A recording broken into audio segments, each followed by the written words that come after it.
So when I was thinking about like what to teach on, I had an inkling of what to go with, and then because I wasn't here last week, I ended up watching it online, and then it's kind of tallied quite nicely, I think, as a nice follow-on from what Pastor spoke on last week. So, in fact, here's a chance to embarrass everyone. Does everyone remember what Pastor spoke on last week? So, fear, gold star for Andrew. Okay, so great teaching. Looks about how we need to fear God above all. And so, quick pop quiz as well. So what's the opposite of fear? Does anyone hazard a guess as to what that might be? Faith. Also good. 2 gold stars, platinum now. Well done.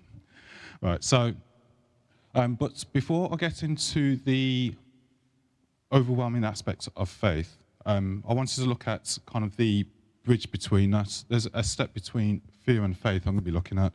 So naturally, when we think about faith, Abraham tends to be considered the main one, the father of faith. And I like a good origin story, whether it's Iron Man, we get to see Tony Stark first, or if it's Spider-Man, Peter, Superman, Clark. But before Abraham, we get to see Abram. And rather than actually being the father of faith, this like great figure that we like always associate with like being one that started off like the whole generations and everything of faith believers, we actually from his start we actually see some difficulties, some kind of baby steps that he actually took before he actually became that great renowned figure that we know of. So with this one, I'll be looking at like the start of his journey. And at some point in a future teaching, I'll look at the latter parts. So, but before I get onto that, I'm going to ask you, first of all, what do people have faith in? And don't just say God or Jesus. Everyone, talking about just generally in life. What do people generally have faith in? Sister V. All right. Good for you. I'm glad you have faith in that. If you ever watched the series House, I pretty much accepted his tagline that everybody lies. But anyway, that's me. Anyone else? Okay, you sister? Friends of family. Man, there's some good faithful people here. So the few friends I do have, I would consider them trustworthy. I won't just them to show up on time anywhere, but yeah, I do have faith in that. Is it Mr. V? All right, so again, faith in what people are saying again. Cool. Anyone else? Sister from the back. Faith awake. Yeah, we can always hope for that, and we always should always be grateful for everyone that managed to make it. Andrew, I saw a hand up in the corner of my eye. Money, all right. Faith which dwindles with every passing day, and hope with the start of the month or end of the last one that your bank account looks a bit healthy for a few minutes before the mortgage and everything kicks in. But yeah, I mean, some of the things that people might have faith in might be football teams. I've started to get into the Wrexham Football Club. Just I still can't understand half the stuff about like offside and all of that. But getting there. Oh, and F1 as well. Actually, a buddy of mine from Australia has started to get me into the F1 stuff. So I've been enjoying that. Vehicles as well. We have faith. Sometimes that car might get us from A to B. Aeroplanes, although I understand the basic science behind it, it still freaks me out every time I'm on one. Just that moment, just as it takes off and you feel like that kind of weightlessness under your feet, freak me out every single time. But from the perspective of Abram, one of the steps that he took in faith, what he's quite known for, was going from one country to another. And I'd like to look at this in the context of our Christian walk, whether we're coming into the church as a first-timer, a new believer, like maybe watching this online in the future, or if we've been in the church for some time.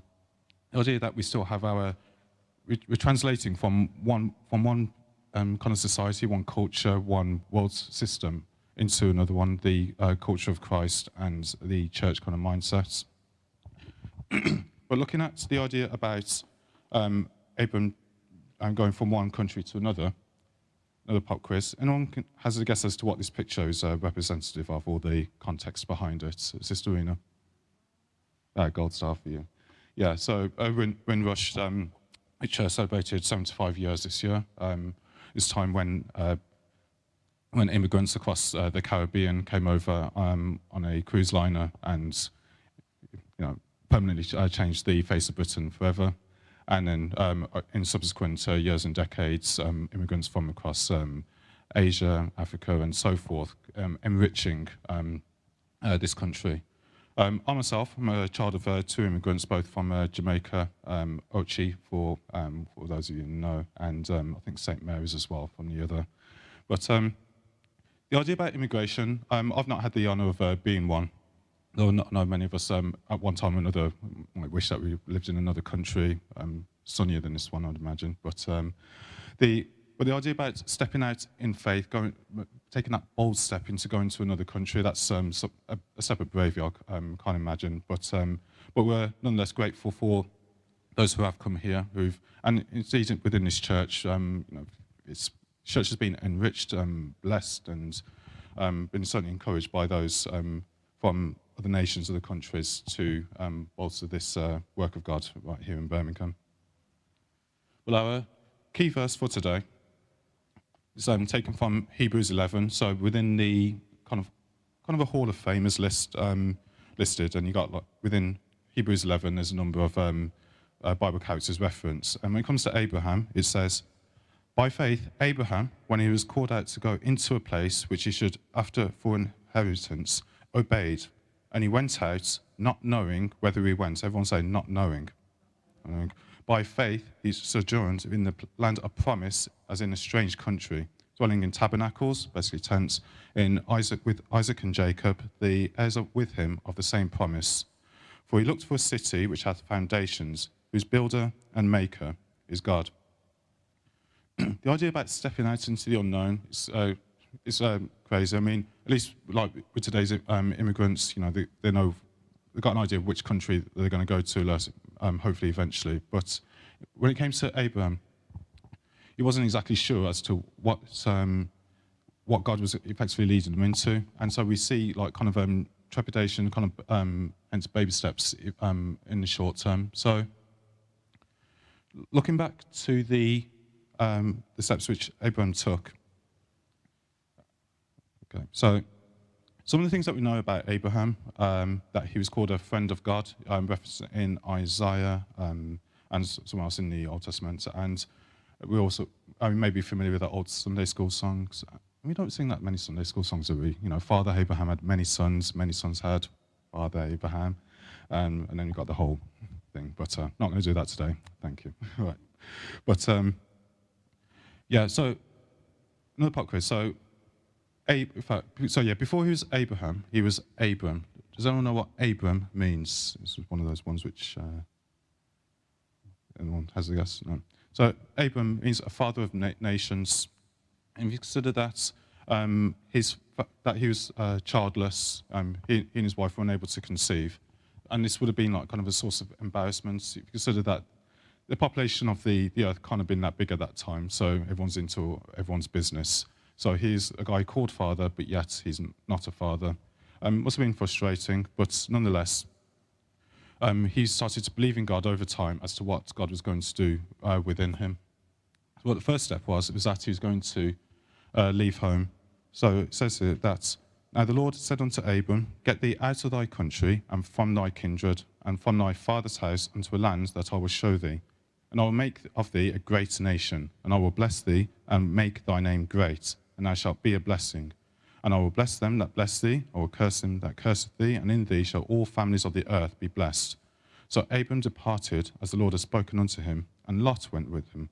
And Abram was 75 years old when he went out of Haran." So with this, he's going to leave home. And a bit of context with this. His father, Terah, they all initially lived in a country called, I was about to say, but it's actually, Ur. And they actually had intent to go over to Canaan. It's not entirely clear as to if God had actually given his family the instinct, the impulse to go over to Canaan at the time. But nonetheless, this family actually went only halfway into Haran. So this idea that they were willing to take like a step halfway into something, and they were blessed as a result. But as a result of only like doing like half of the will of God, they only got received pretty much as a kind of a half blessing. They were wealthy, but they hadn't yet had a major move of God, a work of God within them in their lives. So after his father died, and it mentioned that he was 75. In the context of things, because he lived to about 175, he would have been pretty much approaching middle age by that point. At that point, so imagine, like, relatively speaking, it would have been about like 35/40. So because he was only going to leave about, he'd only got about halfway, God has said, you know, you're going to have to go all the way now. And sometimes we feel that as Christians. Sometimes God's calling us into something, and we might only be prepared to take kind of a half step going forward, and that might end up hindering us as to what God wants to do within our lives. But then we begin to see what ambitions God wanted to do within him. As immigrants, immigrants would have ambitions for their lives. Perhaps they want security for their family. Perhaps they want to have like economic prosperity, like set up a business or so forth, or maybe just a change of scenery. There's certain ambitions that immigrants would have, and likewise with us, coming into the church world, coming into a relationship with Christ, there may be certain ambitions that we want. We want to put away a life of sin. We want to just want to try and have that kind of a sense of security within us about for an eternal life and so forth. So, but we see some of the ambitions that God had for him. So it says, so some of the ones that God's calling him out for, it says here that God was going to show him a land, God was going to make him a nation, God would bless him, God would make his name great. You see that? He says, I will make your name great. A couple of lessons ago, when I was teaching a little while back, I was looking at the Tower of Babel. And one of the follies, one of the issues that they had was that they wanted to make a tower. Why? To make their own name great. But here we see that God was going to make Abram's great, not through any effort of his own, but just by through obedience, that he would end up achieving that ambition, that kind of impulse, that desire that people seem to be obviously after back then, and even to a lesser extent as well today. This idea for wanting to establish a legacy and so forth. What happened with the Tower of Babel? Pretty much crumbled, left to ruins. You can have a Google search later. It's suggested that there are maybe just some remnants around that area, but nonetheless, the legacy which Abraham left is felt magnificently today. Is in terms of family, culture, race, as well as the application to the church. And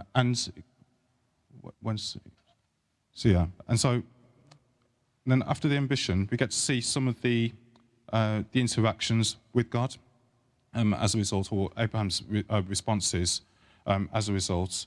So if you consider how God had blessed people before, God said he was going to talk to Abraham about making, blessing him in various ways. So how did God bless people before that? With Adam, he was blessed with the Garden of Eden. With Noah, he'd blessed him with security, salvation for his family. With Enoch, he'd been blessed to be translated from this world to the next. Methuselah blessed with long life. But with Abraham, now more than that, Abraham is going to be blessed with a land, a relationship with God for himself, for his descendants, which ended up having national, international, and spiritual applications. And likewise, we might see how God might have blessed others in some ways, but indeed, God can bless us in mighty ways in our lives. And so a bit more context with this.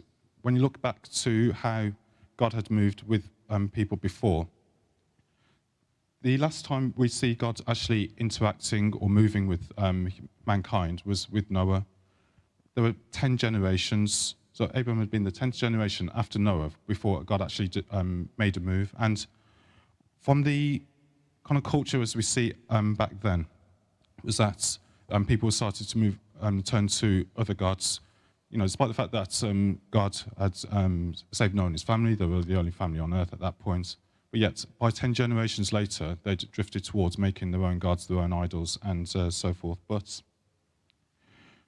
So when we see how Abraham was called out to move, God was going to do this now in a mighty way. It's like you get this sense of that because Abraham was willing to kind of break away from the fold, to step out from that God was going to do a work within him. So with that little baby step of faith, God was going to do a great work.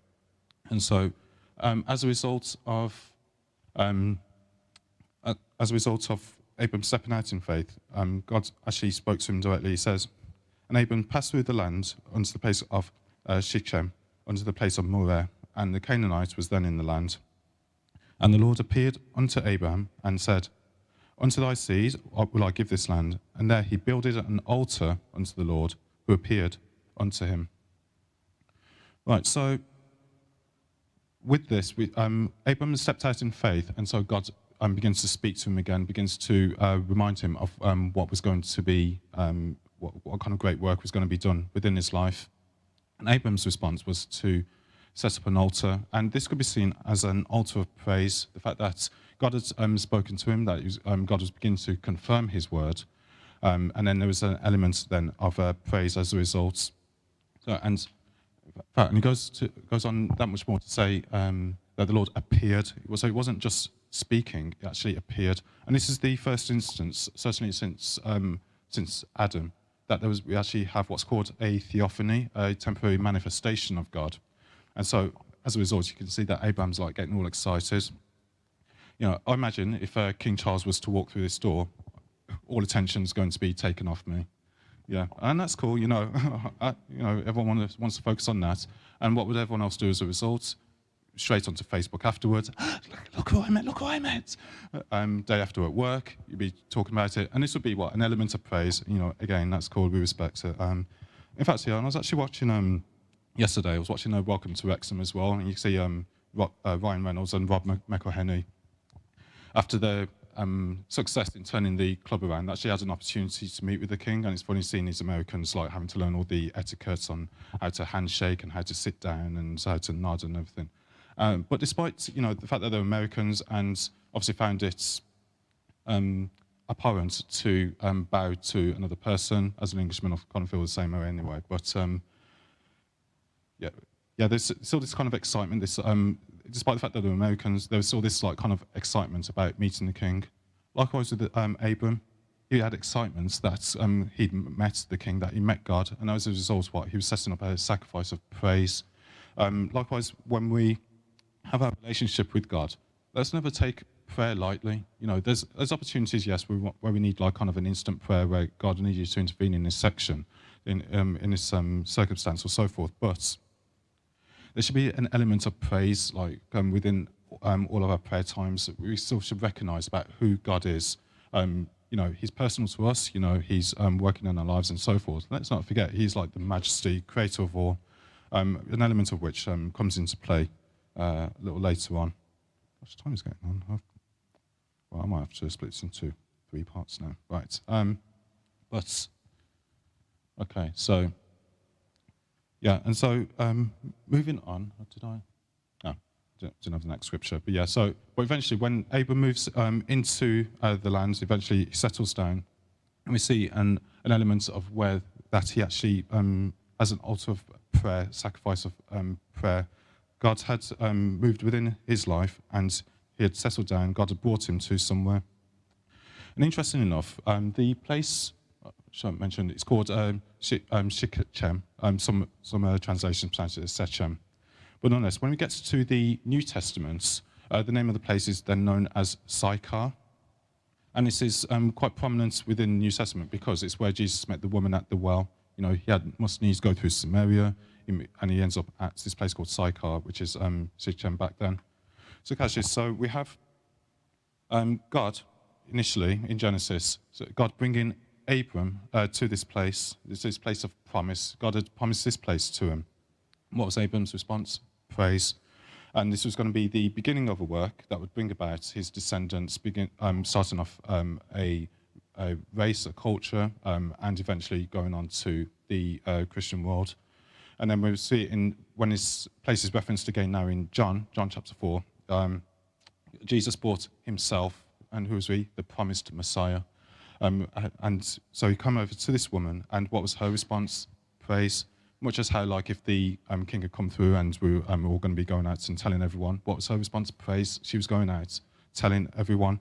And this effectively was the beginning of a new ministry, which ended up bringing in new children of faith. So just as how God's response to, Abraham's response to God at Shechem, we had that similar kind of response now, a millennia later, with the woman at the well.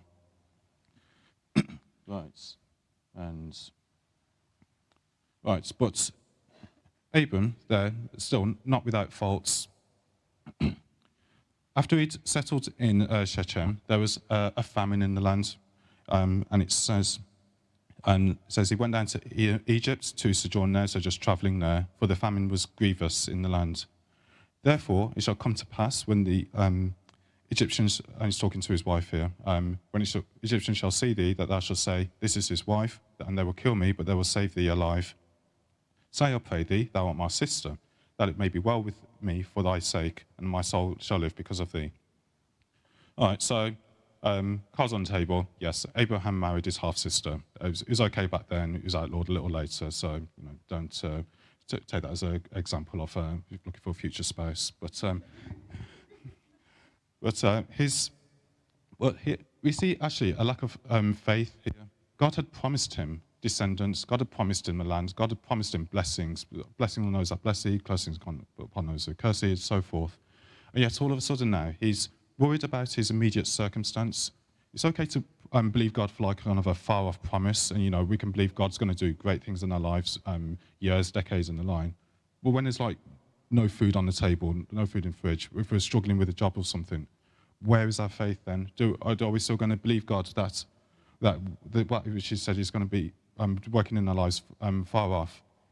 Is it still going to be happening like today as a result? But nonetheless, so we see Abram actually demonstrating a lack of faith here in going down, and as I think it was what Sister V mentioned earlier about like kind of faith in what friends and what people say and so forth. So, and here we get Abraham actually encouraging lies to be gone about. So again, not something that we should actually endeavour to follow.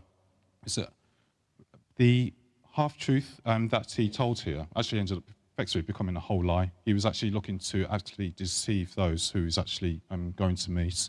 And as a direct result of this lie, it actually brought trouble upon those who he's visiting, i.e. those in the Egyptians. And long term as well, it actually caused a problem within his family. So with that, so with the Egyptians, they ended up almost being cursed as a result of, because they wanted to take Sarah themselves because they didn't believe she was married. So, but then as a result of Abram actually going down to Egypt, it actually caused problems for his family later on, which in a kind of roundabout way, I've not got it up here, but in Genesis chapter 16, verse 1, it says, now Sarai, Abram's wife, bare him no children. So this is going to be like a little way down the line. And she had a handmaid, an Egyptian, whose name was Hagar.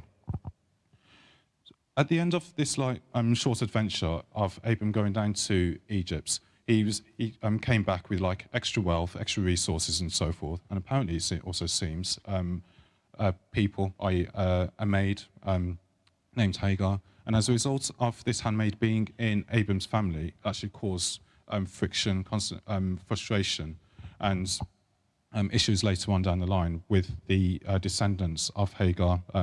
So, yeah, spoiler alert. Abram has children with Hagar, and then they end up having like issues later on. And there are various movements even going on today which leave their descendants from that. So, as a result of Abram's lack of faith, his sin actually ends up having a long-term effects on those around. So, and likewise with us, we need to ensure that even if telling a half-truth might be easier, might be more palatable, it's effectively still a whole lie that we still should look to be honest, as Sister V was saying as well. We should have faith in what people are saying. When people are talking to us, they should have confidence as children of God, as citizens of the kingdom of God, that what we say is honest, it's direct. There shouldn't be any like kind of waving or turning or deception in what we say. Right, so I'm going to have one more part because I'm going to rush through it too much. Right, so with Abram's lack of faith issue with families and so forth, it's actually extended not only to his immediate family, but also to his familial one, birth family. So he ends up with a lot of trouble. I'm going to see if there's going to be any giggles there for anyone knows yet. So going back to Genesis 12:5. One of the things that God had said was that he was supposed to come out from his family. And yet, as we see in 12:5, it says, "And Abram took Sarai his wife, and Lot, his brother's son, i.e. his nephew, and all their substance that they had gathered, so i.e. they were wealthy from gathering in Haran, and the souls that they'd got in Haran, and they went forth to go into the land of Canaan, into the land that they came." So, despite the fact that God had said, "Come out from your kin, come out from your family, just bring your wife," pretty much, Abram had been disobedient, or perhaps not demonstrated as much faith as he should have done. Perhaps he was concerned about stepping out entirely by himself. And certainly when we see like some immigrants, that the fact that they have to go out by themselves, they end up struggling and so forth. But occasionally they'll bring a family with them to support. But when God calls us out of the world, likewise, just like how he had called Abram from one country to another, when God calls us out of the world, we're to leave behind things which might draw us back, those things which are going to end up preventing blessing within us. So this might not just be family, it might end up also being friends, social circles, those which might end up encouraging habits and lifestyles which would either drag us back or just prevent God from blessing us in the full way that he wants us to. As we continue to see, and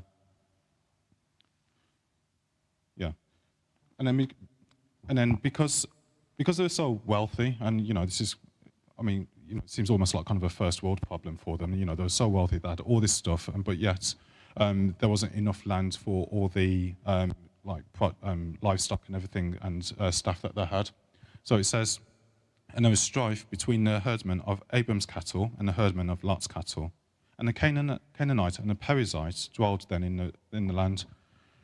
And on reading, actually, it's kind of those ones which you kind of can gloss over, but it seems kind of weird when you look at it. It says there was strife between his people, and then just randomly, and it mentions about the Canaanite and Perizzite. What's that got to do with anything? But with this, there's this idea perhaps of needing to behave themselves in front of other people. As immigrants,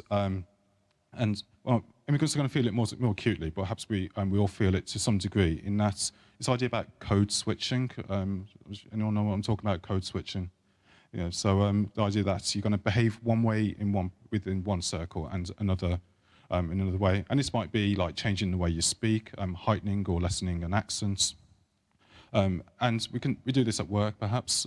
With my family, I'm going to be one way. I'll be, believe it or not, I can be nurturing, and loving and so forth. But at my work, I'm expected to be more of in a professional kind of mindset. This is that. And this idea, like kind of like needing to behave myself in a certain way in certain areas. And so likewise, this idea that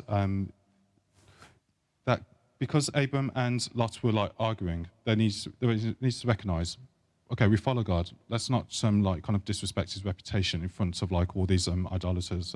Let's just say, oh, they're just like us. There's nothing different about them and so forth. And there should be something different about their lifestyle. There shouldn't be any need for code switching for us as believers. Yes, we can behave certain ways, but certainly when it comes to the Christian aspects of our lives, how we behave here should be just sort of the same as we behave out in the world, and vice versa. I'd like to think that if I invite anyone from work or friends or from a running club or so forth into church, that there's no difference to how I'm behaving here as to there. If there is, then they're going to be thinking, what is this God that's expecting me to like change my life like here, and historically, Christians have been like kind of looked down upon that, acting holy on a Sunday, falls Monday through Saturday, and so we need to ensure that we live in for Christ in a Christ-like manner, 24/7. Right, I'll close off with the next one, but I will pick up on this a little later. So, because they were struggling for land resources, Abram effectively let Lot call dibs on where they were on which land he wanted, and then Abram decides, he'll go in the opposite direction. This is a great kind of foreshadowing of what Paul told the Philippians in 2:4. It says, "Look not every man on his own things, but every man also on the things of others." It's not saying to be a busybody, putting your nose up all in everyone's business, but when we act in a certain way, we should actually have consideration as to what other people's needs might be. Not looking just for our own selfishness, but how can we help in particular situations? And so Abram, giving Lot first dibs on a land, and God continued to bless Abram in a great way afterwards. It says, "For the land that thou seest, to thee will I give it, and to thy seed forever. And I will make thy seed as the dust of the earth, so that if a man could number the dust of the earth, then shall thy seed be numbered." So as a result of Abram's generosity and beginning to step out a bit more now into faith, God was going to escalate the work within him in a great way. So because Abram has been faithful with what God was going to do, God was going to begin to release that promise within him. And after, awesome, I've got it, great. I haven't got it in my notes, so right. So it says in Genesis 13:18, so God reiterated his promise, and he says, "Then Abram removed his tent and came and dwelt in the plain of Mamre, which is in Hebron, and there built an altar to the Lord." So he got his country and his town. So Hebron in the Hebrew means association. It's the idea of friendship or allying and so forth. And Mamre means strength. So when we see that that Abram's making an altar here now, is this idea that through that he's gaining strength through his association with God. We begin to see the kind of first steps of him actually becoming friends with God as a result. So we see the baby steps of faith. He's going to make some missteps, just as we will as Christians stepping into the citizenship of Christ. But as long as we still continue to make steps of faith, going with what God has called us out to be, what God wants to do in our lives, God will still continue to do great works and actually come to draw closer to us. Right, so I'm going to cut it there for time, but I hope to pick this up in due course. So as time, I hope that's been a blessing to you, and I'm going to hand over now to the to Pastor, who's going to lead with offerings. So God bless you all.